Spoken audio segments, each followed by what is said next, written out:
चलिए हम अब हेलो दोस्तों, मैं टॉपर बाबा सिविल एकेडमी से, जहां आपकी जो पुराना टेस्ट सीरीज़ हुआ था उसी को हम आगे बढ़ाते हुए आज नया टेस्ट सीरीज़ ले आए हैं। इसका विशेष तौर पर आप प्रयोग कर पाएंगे एमपी कांस्टेबल, जो आपका 1 महीने बाद आपका एग्ज़ामिनेशन होने वाला है। 12 अगस्त के आसपास से आपका एग्ज़ामिनेशन शुरू होगा। तो एमपी कांस्टेबल की तैयारी के लिए काफ़ी अच्छा ये आपके पार्ट में लेके आया हूँ। ये इन्वायरमेंट और आपदा प्रबंधन, डिज़ास्टर मैनेजमेंट की क्लासेस हैं, उनका हम टेस्ट सीरीज़ आपके लिए लेके आए हुए हैं। क्योंकि बहुत सारे बच्चे कह रहे थे ऑफलाइन भी और ऑनलाइन भी कि आप सर इसको डालिए, इसलिए मैंने इसका एक पार्ट जो है बनवाया हुआ है। कंटेंट टाइपर ने काफ़ी इसमें काम किया हुआ है और विगत कुछ वर्षों में जो क्वेश्चन आए हुए हैं वही यहाँ पे आपके सामने मैं प्रस्तुत करने जा रहा हूँ। चलिए मैं आपके सामने प्रस्तुत करता हूँ। मैं गौरव, टॉपर बाबा सिविल एकेडमी से आपका हार्दिक अभिनंदन करते हुए आगे बढ़ता हूँ। तो अम्फान पहला सवाल है ये, अम्फान किस श्रेणी का चक्रवात था? तो आपको ध्यान रखना होगा अम्फान जो है वो आपका श्रेणी अगर पूछा जाता है सुपर साइक्लोन है, लेकिन अगर ये पूछा जाता है कि ये कहाँ पे आया था, तब आपको बताना है उड़ीसा और पश्चिम बंगाल। कहाँ पे आया था? उड़ीसा और पश्चिम बंगाल। श्रेणी का चक्रवात था, किस श्रेणी का चक्रवात था? तो ये सुपर साइक्लोन था। तो इसमें आप कंफ्यूज मत होइएगा, अम्फान किस श्रेणी का चक्रवात था? Super cyclone. मेरे साथ रिपीट करिए, सुपर साइक्लोन। इसका आप कमेंट पे हमें लिख के बताइएगा कि किस श्रेणी का चक्रवात था, तो आपको उसका आंसर अलग देना है। और इसके अलावा अगर ये भी पूछा जाता है कि अम्फान किस किस राज्य में चक्रवात आया था, तो आपको वो जो है अलग से आप टाइप करके हमें कमेंट में बताइएगा, जो उड़ीसा और पश्चिम बंगाल दोनों में आया था। चलिए हम नेक्स्ट क्वेश्चन में जाते हैं। संयुक्त राष्ट्र संघ द्वारा अंतर्राष्ट्रीय मृदा वर्ष किस वर्ष को घोषित किया गया था? आपको बता दूं मैं, ये काफ़ी सारे एग्जामिनेशन में ये सवाल पूछा जा चुका है, वो काफ़ी खासा इसका इम्पैक्ट है और इसीलिए मैं इस क्वेश्चन को आपके लिए बता दूं, ये वेरी वेरी इंपॉर्टेंट क्वेश्चन है। काफ़ी सारे एग्ज़ाम में पूछा जा चुका है विगत वर्षों में, और आगामी जो एग्ज़ामिनेशन होने वाले हैं उसमें भी ये पूछा जा सकता है। तो इसलिए इस क्वेश्चन को आप विशेष तौर पर ध्यान देंगे। सन 2015 में अंतर्राष्ट्रीय मृदा वर्ष मनाया गया था। अब हम चलते हैं आगे की ओर। राष्ट्रीय बाढ़ आयोग का गठबंधन मृदा वर्ष मनाया गया था। अब हम चलते हैं आगे की ओर। राष्ट्रीय बाढ़ आयोग का गठबंधन को क्लियर कर लीजिए, गठन है, ये गठबंधन नहीं है, गठन है।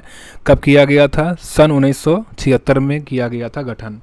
तो राष्ट्रीय बाढ़ आयोग का गठन 1976 में किया गया था। आप विशेष तौर पर देखेंगे कि हमारे यहाँ भारतवर्ष में जब बरसात के दिन आते हैं, है ना, या सावन माह जब आपका चलता है, तो बरसात जो है बिहार, पश्चिम बंगाल, ये इनके आसपास जो है, और पूरे भारतवर्ष में ही आप देखेंगे अधिकतर जो है बरसात का जब मौसम रहता है तो उसमें जो मानसून है वो आपका दक्षिण पश्चिम मानसून सक्रिय होता है। उसके द्वारा हमें लगभग जो आप समझिए कि पूरे भारतवर्ष में वर्षा जो है होती है। आइए चलिए हम चलते हैं अपने नेक्स्ट क्वेश्चन पे। सन 2021 में आया तूफान यासा किस देश से संबंधित था? ध्यान रखिए, तूफान यासा पूछा गया है तो ये फिजी से संबंधित था और 2021 में आया था। एक बार रिपीट कर लीजिए, तूफान यासा कब आया था? 2021 में आया था और इसका स्थान है, देश है फिजी। अब अगले क्वेश्चन की ओर बढ़ते हैं। भारत का कुल कितने % क्षेत्र भूकंप संभावित क्षेत्र के अंतर्गत आता है? आपको ध्यान देना है 59% क्षेत्र भूकंप संभावित क्षेत्र के अंतर्गत आता है। और आपको ये भी मैं बता दूं, भारतवर्ष को भूकंप के अनुसार कई क्षेत्रों में वर्गीकृत किया गया है ना। तो जो पहाड़ी एरिया है उनको अलग किया गया है, मैदानी एरिया है उनको अलग किया गया है, लेकिन आप जो बाढ़ वाला क्षेत्र है उससे भी कभी कभी भूकंप आते हैं, वो अलग क्षेत्रों को डिनोट किया गया है। इसको आप विशेष तौर पर ध्यान रखिएगा, ये पूछा जाने वाला क्वेश्चन है। अब हम आगे बढ़ते हैं। भारत का सबसे बड़ा बाढ़ प्रभावित क्षेत्र कौन सा है? तो आपको पता है सबसे बड़ी नदियाँ हमारे यहाँ कौन कौन सी है? गंगा और ब्रह्मपुत्र बेसिन है। आपको पता है गंगा जो है हमारे यहाँ लगभग 25 किलोमीटर, मतलब 2525 किलोमीटर वर्ग किलोमीटर क्षेत्र पर वो फैली हुई, मतलब बहती हुई प्रवाहित होती है। तो उसी प्रकार ब्रह्मपुत्र भी हमारे यहाँ एक बड़ी नदी है और इन दोनों का जो बेसिन है या अपवाह क्षेत्र है उसके द्वारा बाढ़ जो है काफ़ी ज़्यादा आती है। इसलिए भारत का सबसे बड़ा बाढ़ प्रभावित क्षेत्र कौन सा है? इसका आंसर होगा गंगा और ब्रह्मपुत्र बेसिन। चलिए दोस्तों हम अगले क्वेश्चन की ओर बढ़ते हैं।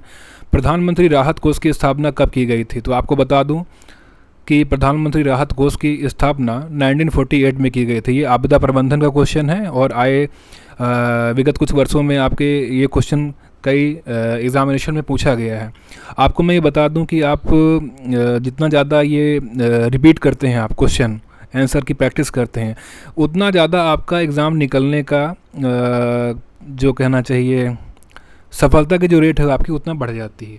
आप बार बार रिपीट करिए, आपको कुछ याद नहीं करना है, हमारे साथ जुड़ जाइए और टेस्ट सीरीज़ को ज्वाइन करिए। और एमपी कांस्टेबल, एमपी एसआई और जहाँ तक आप देखेंगे डिज़ास्टर मैनेजमेंट की अगर क्लासेस एमपी पीएससी में भी होती हैं या आईएएस में भी होती हैं, उन सब के लिए क्वेश्चन बहुत इंपॉर्टेंट है।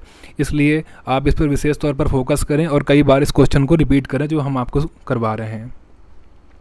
राष्ट्रीय आपदा प्रबंधन योजना मतलब नेशनल डिजास्टर मैनेजमेंट प्रोग्राम कब जारी किया गया था? तो जून 2016 में जारी किया गया था। राज्य आपदा प्रबंधन प्राधिकरण के गठबंधन का प्रस्ताव राष्ट्रीय आपदा प्रबंधन अधिनियम की किस धारा में है? ध्यान रखिएगा, ये क्वेश्चन आ चुका है विगत वर्षों में, तो इसके चांसेस हैं। राज्य आपदा प्रबंधन प्राधिकरण के गठबंधन का प्रस्ताव राष्ट्रीय आपदा प्रबंधन अधिनियम की धारा 14 में है। किसमें है? धारा 14 में। चलिए हम अगले पेज पे जाते हैं। सुपर साइक्लोन 1999 में भारत के किस राज्य से टकराया था? तो ये उड़ीसा राज्य से टकराया था और इसने काफ़ी विनाश भी किया था। चलिए हम आगे बढ़ते हैं। सूखा प्रबंधन नियमावली 2016 के अंतर्गत किस योजना को शामिल किया गया है? तो मनरेगा योजना को सूखा प्रबंधन नियमावली 2016 के अंतर्गत शामिल किया गया है। चलिए हम आगे बढ़ते हैं। केंद्रीय जल आयोग की स्थापना कब की गई थी? तो केंद्रीय जल आयोग की स्थापना 1945 में की गई थी। मैं आपको बता दूं ये क्वेश्चन भी कई बार पूछा जा चुका है, इसलिए आप इसको विशेष तौर पर ध्यान रखें।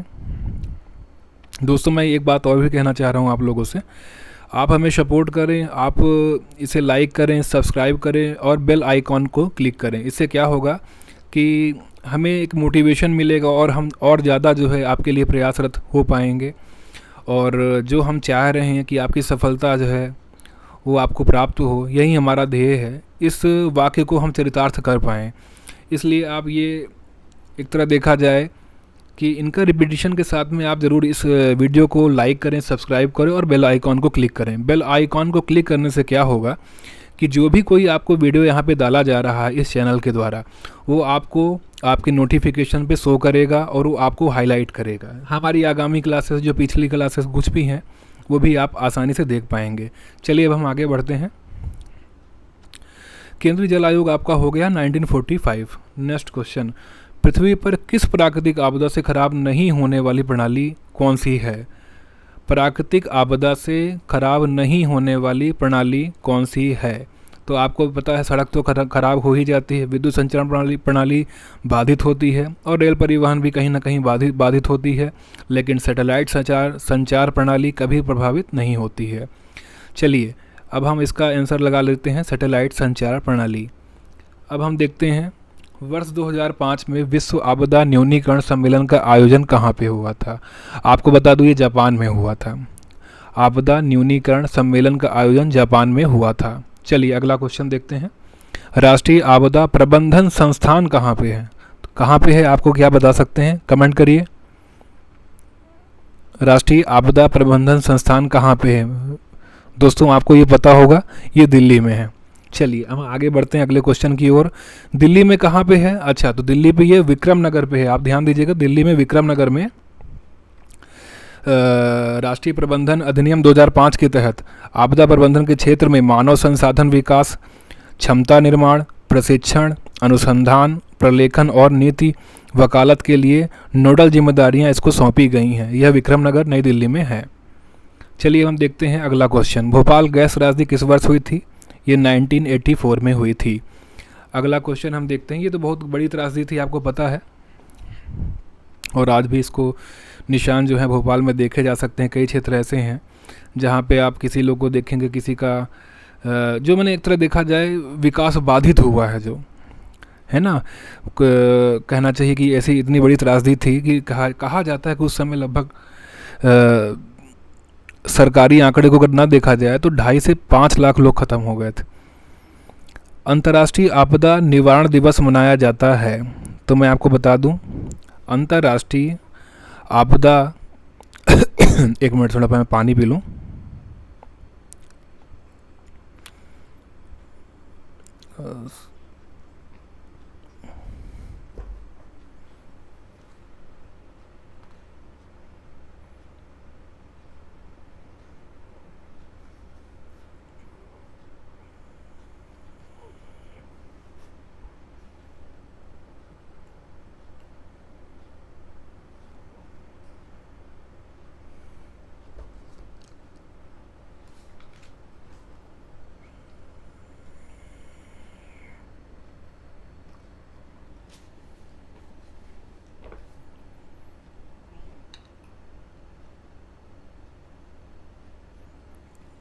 सॉरी दोस्तों, थोड़ा गले में आज थोड़ा प्रॉब्लम है, पर कोई बात नहीं। मैं आपको बता दूं, अंतर्राष्ट्रीय आपदा निवारण दिवस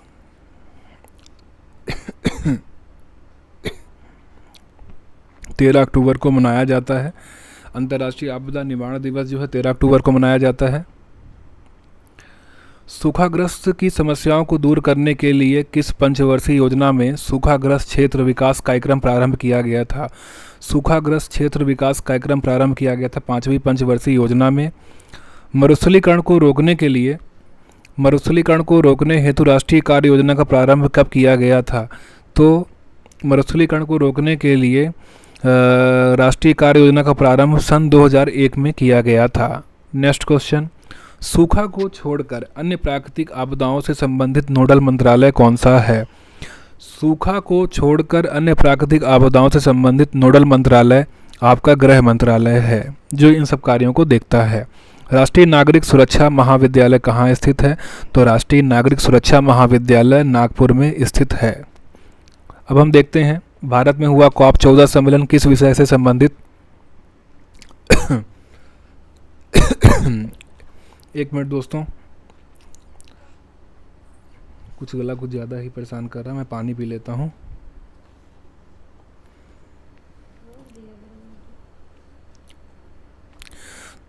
चलिए दोस्तों, अब इसको फिर से पूरा करते हैं। तो COP14 सम्मेलन कब हुआ था? तो COP14 का सम्मेलन जो है नोएडा में हुआ था, जहाँ तक मैं ध्यान कर पा रहा हूँ, क्योंकि पुरानी बात है, सन 2019 और 20 की बात है ये। COP14 का आयोजन नोएडा में, मतलब मध्य प्रदेश कह रहा हूँ, सॉरी, इंडिया में नई दिल्ली में आपका नोएडा आता है, वहाँ पे ये सम्मेलन हुआ था।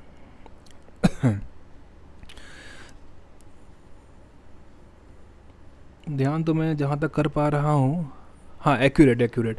तो इसका जो है COP14 सम्मेलन नोएडा में हुआ था और मरुस्थलीकरण को रोकने के लिए ये सम्मेलन हुआ था। अब हम देखते हैं, हमारा अगला क्वेश्चन है हुदहुद चक्रवात। ध्यान दीजिएगा, हुदहुद चक्रवात से भारत का निम्नलिखित में से कौन सा तटीय क्षेत्र प्रभावित हुआ था? तो हुदहुद चक्रवात से भारत का आंध्र प्रदेश जो राज्य है वो सबसे सर्वाधिक कहना चाहिए तटीय क्षेत्र जो है उसका काफ़ी प्रभावित हुआ था। चलिए हम देखते हैं, कुछ हम आपको जानकारी और भी देना चाहते हैं। हम टॉपर बाबा सिविल एकेडमी से आपके लिए कुछ खास महोत्सव लेके आए हैं। जुलाई महोत्सव के नाम से एक नई क्लास डाली गई है जो MP पुलिस कांस्टेबल के लिए चालू की गई है, जहां पे आपको सारे सब्जेक्ट में लगभग 1 महीने के अंदर आपको स्पीड बैच की ओर ध्यान देते हुए, और कहना चाहिए ये आपके लिए निर्णायक होगा, जो आपको आपके कहना चाहिए कि जहां आप जो चीज़ प्राप्त करना चाहते हैं पुलिस कांस्टेबल बनने के लिए, आपको काफ़ी ज़्यादा सहायता करेगा। तो इसका ज़्यादा मैंने प्राइस रखा भी नहीं हुआ है, ओनली 500 रुपये है, और आप इसको शायद डिस्काउंट कूपन जो है मेरा आप देखेंगे टॉपर बाबा सिविल एकेडमी में हमारी एक ऐप बनी हुई है, आप गूगल प्ले स्टोर में जाके उसको आप डाउनलोड कर सकते हैं, और वहाँ पे जाने के बाद जो है आप कूपन का कोड का प्रयोग करके, शायद ये मैं जहाँ तक समझ पा रहा हूँ 400 रुपये में आप इसको प्लान को ले सकते हैं जो पुलिस कांस्टेबल का रहेगा। तो जुलाई महोत्सव में आपके कोई दिक्कत अगर आ रही है, जानकारी चाहिए, तो आप हमें फ़ोन नंबर पे 9179207623 पे आप बात कर सकते हैं। इसमें आपको लाइव ऑनलाइन कोर्सेस और क्लासेस आपको दी जाएगी। इसके अलावा आपको PDF notes, expert teacher, study material, notes and test और रिकॉर्डेड लेक्चर आपके सारे रहेंगे। आप वहाँ पे आके इसको ले सकते हैं और अपना MP कांस्टेबल का एग्ज़ाम की तैयारी वहाँ पे कर सकते हैं। अच्छा दोस्तों, मैं आप क्लास को बाइंड अप करने वाला हूँ, तो मैं आपको ये बताना चाहता हूँ, कुछ क्वेश्चन मेरे दिमाग में हैं जो आप हो सके तो कमेंट करके इनका आंसर दीजिएगा। तो मैं आपसे पूछना चाहता हूँ, राष्ट्रीय आपदा प्रबंधन प्राधिकरण किस वर्ष गठित किया गया था? इसका क्वेश्चन का आपको आंसर देना है। मैं आपको इसका हिंट ये बता देता हूँ कि 27 सितंबर को इसका गठन किया गया था, और इसका आप कमेंट में हमें बताएंगे किस वर्ष ये गठित हुआ था, राष्ट्रीय आपदा प्रबंधन प्राधिकरण। और हमारा दूसरा क्वेश्चन है जिसको आप कमेंट के द्वारा हमें बताएंगे कि राष्ट्रीय संकट प्रबंधन कमेटी का अध्यक्ष कौन होता है। तो उसका आपको मैं ऑप्शन भी बता रहा हूँ, आप उसके अनुसार आप कर भी लीजिएगा और उसमें कमेंट करिएगा कि राष्ट्रीय संकट प्रबंधन कमेटी का अध्यक्ष प्रधानमंत्री या कैबिनेट सचिव या आपदा प्रबंधन मंत्री या केंद्रीय गृह मंत्री, इनमें से कौन होता है। चलिए अगला क्वेश्चन आपके लिए है, ह्यूगो फ्रेमवर्क की घोषणा को कितने देशों द्वारा स्वीकार किया गया था। ये भी एक बहुत अच्छा इंपॉर्टेंट क्वेश्चन है, तो इन क्वेश्चनों को जो है आप कमेंट के द्वारा हमें बताइएगा। मैं गौरव, टॉपर बाबा सिविल एकेडमी से, नमस्कार।